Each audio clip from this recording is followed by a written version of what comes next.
Question number 6, in the name of Dr. Russel Norman. Thank you, Mr. Speaker. Gareth Hughes.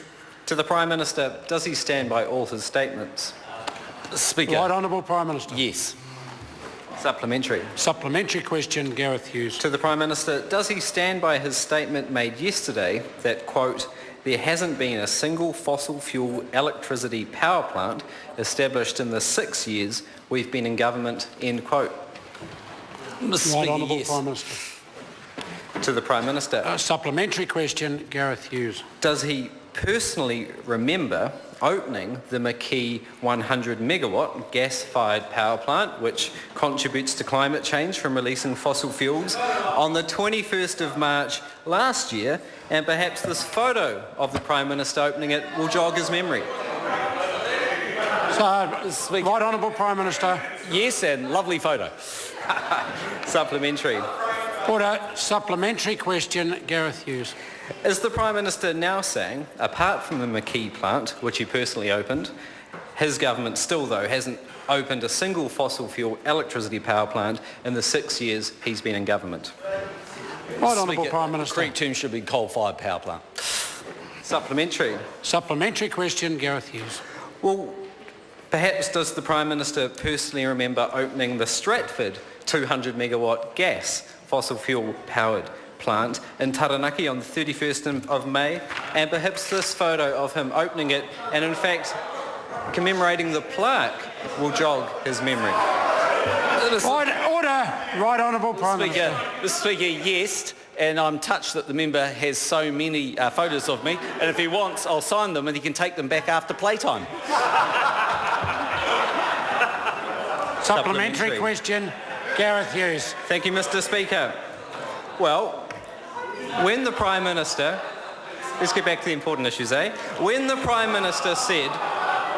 Order. I didn't catch the interjection, but can the member just stand and ask his question? Well, point of order. Point of order, Gareth Hughes. Point of order, Mr. Speaker. I took offence at the ageist remark from the Prime Minister. Order. And this is Order. There's a time for some time. I didn't hear the interjection, but it's probably a time for all members to just settle and toughen up a bit. I invite the member to ask a supplementary, otherwise we can move on. Supplementary. Supplementary question, Gareth Hughes. Well, when the Prime Minister of New Zealand stated the country was on the right track, was the Prime Minister aware of this briefing to his Minister of Climate Change Issues, released under the Official Information Act, which clearly states the gap is growing wider between our climate change targets and the reality? Right Honourable Prime Minister. Speaker, yes. Supplementary. Supplementary question, Gareth Hughes. To the Prime Minister, is New Zealand on the right track regarding climate change when it is ranked in the top 10 countries, according to the Fraser Institute, for policies to support fossil fuels in the oil and gas industry, yet has dropped below Saudi Arabia in the rankings of support mechanisms for renewables?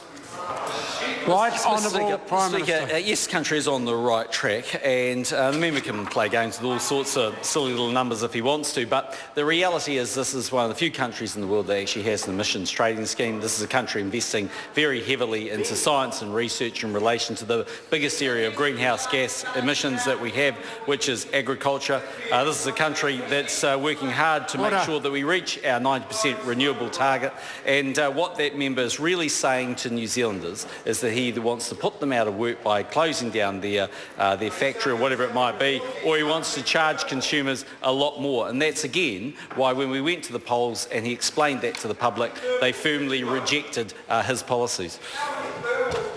Order. Question number 7, Melissa Lee.